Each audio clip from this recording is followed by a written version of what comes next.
Oui, Monsieur le Président. Alors, notre maison était là où il y a des bateaux. Le paysage a tellement changé que je n'arrive plus à situer vraiment où c'était. Après ce qui s'est passé, je ne serais pas resté habité là. Ma maison avait 2,5 mètres d'eau, je ne serais pas revenu. Dans un reportage de France Inter daté du 8 janvier, à la Faute-sur-Mer, en Vendée, Marie-Jeanne Rivalin, une exilée bretonne probablement, raconte comment sa maison a été inondée en février 2010 lors du passage de la tempête Xynthia. Comme de nombreux habitants et habitantes, elle a dû déménager et le site est aujourd'hui de nouveau en herbe. La commune a perdu un tiers de sa population et a dû fusionner avec sa voisine. La Bretagne connaît elle aussi des épisodes de submersion. Pour certaines communes, dont Quimperlé, qu'administre notre premier vice-président, les inondations sont même un phénomène relativement régulier. De même, la pointe de l'embarcadère du port de plaisance de Lorient est très souvent sous les eaux. Il y a quelques lustres, je n'ai pas retrouvé la date, la piscine de Trégastel, collée à la plage, avait même été dévastée par un mini raz-de-marée. On pourrait multiplier les exemples, ce n'est pas pour rien qu'ici subsistent des légendes de villes englouties. Notre société, avide de profit, a en effet laissé construire le littoral, dédaignant les conseils avisés des anciens qui, eux, ne construisaient jamais près de la mer. Il suffit pour s'en convaincre de regarder les cartes de Carnac, que justement vous avez projetées. Le bourg retiré n'est jamais inondé, alors que Carnac-Plage est en perpétuelle menace de submersion. Étonnamment, c'est aussi là que l'on retrouve la majeure partie des résidences secondaires de la commune. La géographe brestoise Eugénie Cazot a d'ailleurs travaillé sur ce différentiel cognitif entre le risque et le désir de rivage.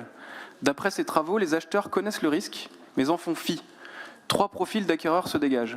Les investisseurs, pour qui l'objectif est de rentabiliser le bien acquis sur un temps très court via de locations saisonnières, ceux dont le profil correspond à l'expression « après moi le déluge », c'est-à-dire des personnes souvent âgées, souhaitant avant tout profiter de leur retraite, qui ne sont pas forcément dans une logique de transmission patrimoniale, et enfin les acquéreurs aisés, qui fonctionnent à l'achat coup de cœur. Étrangement, y compris en Vendée après Xynthia, la multiplication des tempêtes ne semble pas avoir de conséquences sur les marchés immobiliers. Comme si, explique la géographe, il existait un effacement rapide de la mémoire du risque et que l'événement était isolé.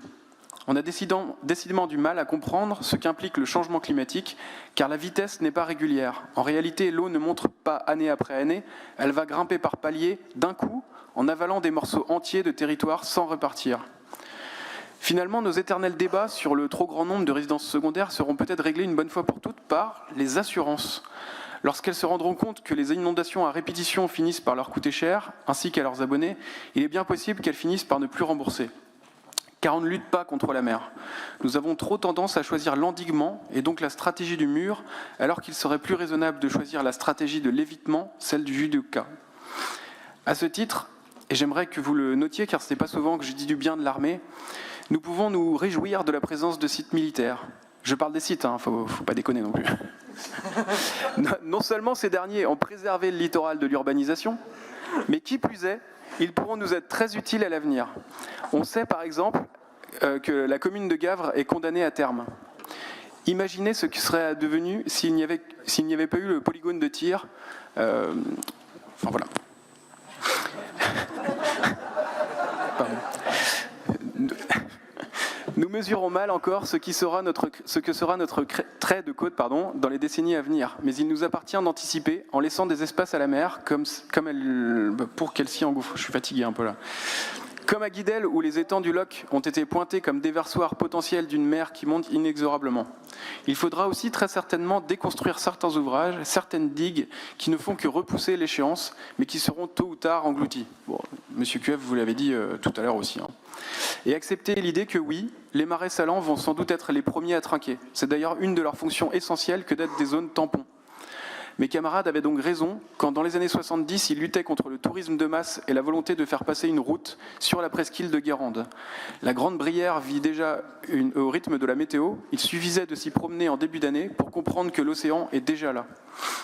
Ces marais sont d'ores et déjà des îles. Historiquement, d'autres villes comme Hennebont et Redon étaient considérées comme des ports maritimes. Aujourd'hui, on y fait du pédalo. Demain, leur accès à la mer sera probablement plus important. Nous voterons bien sûr ce bordereau, mais appelons le Conseil régional de Bretagne à choisir la souplesse plutôt que le déni. Désartificialisons, partageons l'espace avec la mer et le risque de submersion s'éloignera d'autant. Je vous remercie. Merci à vous.